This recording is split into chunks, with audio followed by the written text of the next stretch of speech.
This is a 2017 Porsche Cayman, and today I'm going to review it.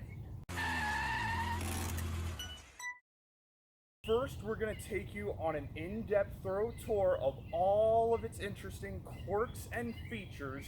Then we're going to get it out on the road and see how it drives, and then we're going to give it a Doug score.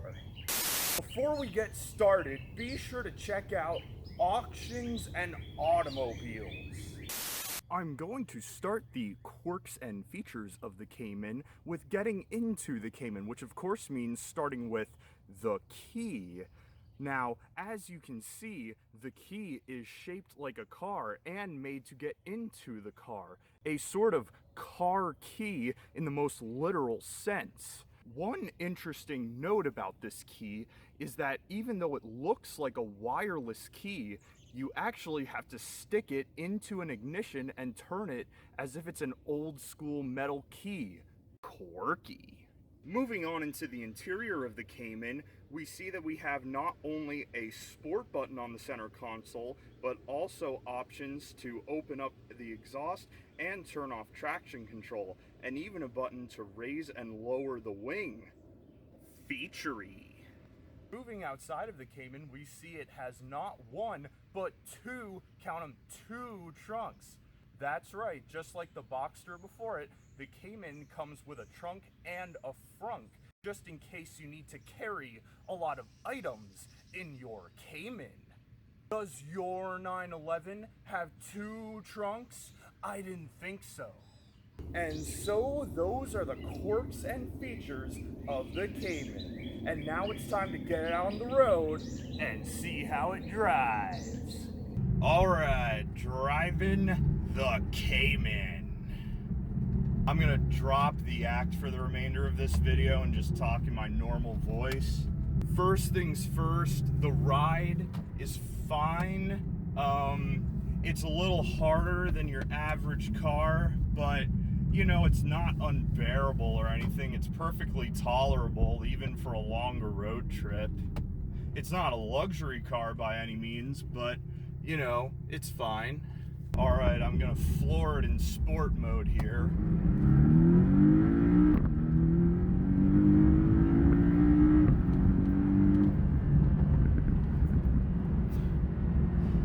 It's pretty fast. It's not the fastest car I've ever driven by any means, but you know what? For 99% of driving, it's more than fast enough.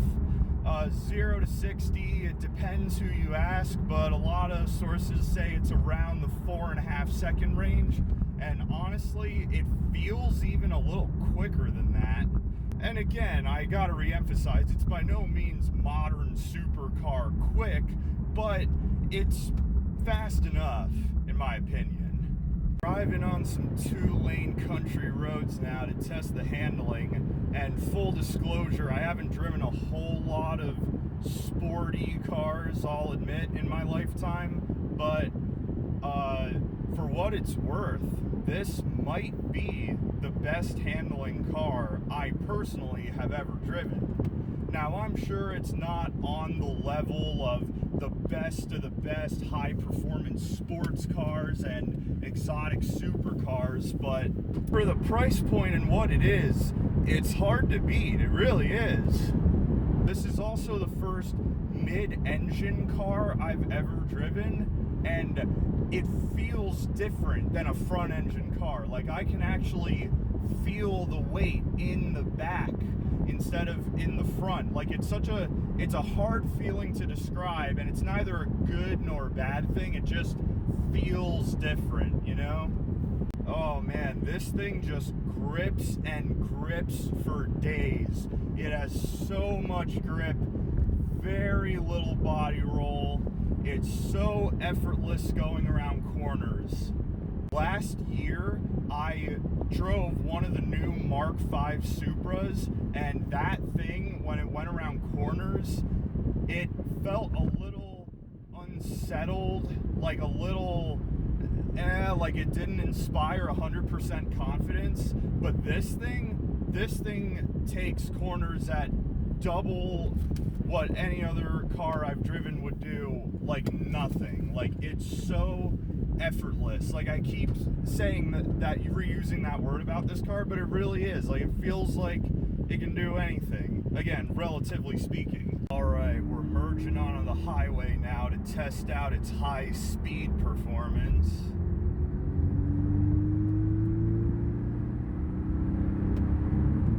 The nice thing about a fast car is if you have a short highway entrance ramp, it's not a problem if you have to worry about merging into traffic in such a short amount of time. Now, this car is a German car, and being a German car, it's made to cruise at high speeds on the Autobahn, cruising in the left lane at like 140, 150 miles an hour, and obviously where I am, I'm not going to be able to get anywhere near that fast, especially with this traffic, but cruising along at highway speeds, it's very stable, very easy to control, very composed.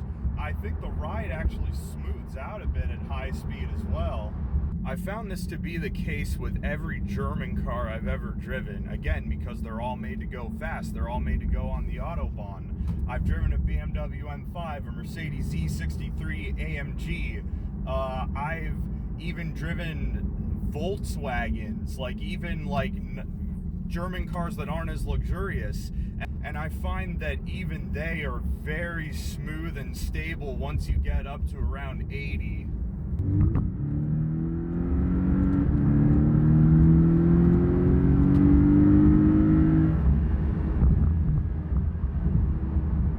Yesterday I drove this car around 7 or 8 hours, and it was honestly pretty comfortable. Like, I'm a pretty tall guy, I'm about 6'1", and I still have about that much headroom, and I have plenty of leg room, and I never felt fatigued. Like, this car, you can just go in it. And for someone like me who's 7'2", that's not a quirk, that's a feature. And so those are the quirks and features of the Cayman. And now it's time to give it a Doug score.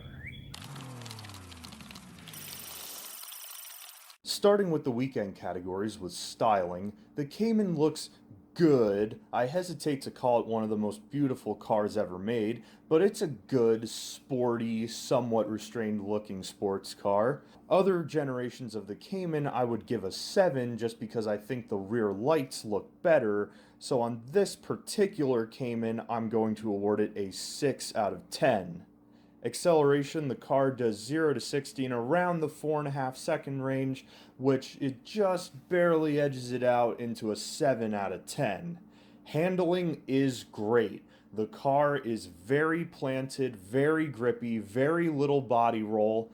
It feels fantastic to drive. Like I said before, I'm sure it's not on the same level as the best of the best high-performance sports cars and exotic supercars, but for the money, it's hard to beat, and it earns an 8 out of 10.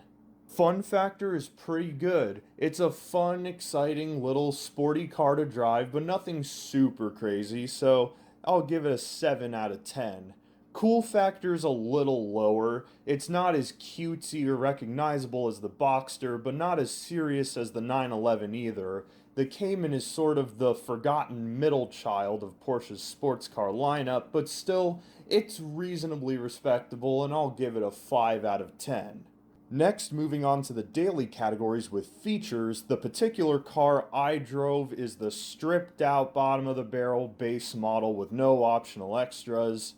It has everything you'd expect a car like this to have, but not much else, so it gets a 6 out of 10. Comfort is alright. Like I said earlier, it's a little harder than your average car, but for a sports car, it's fine. It's by no means a luxury car, but you can drive it a pretty long distance without destroying your back, so I'll give it a 5 out of 10.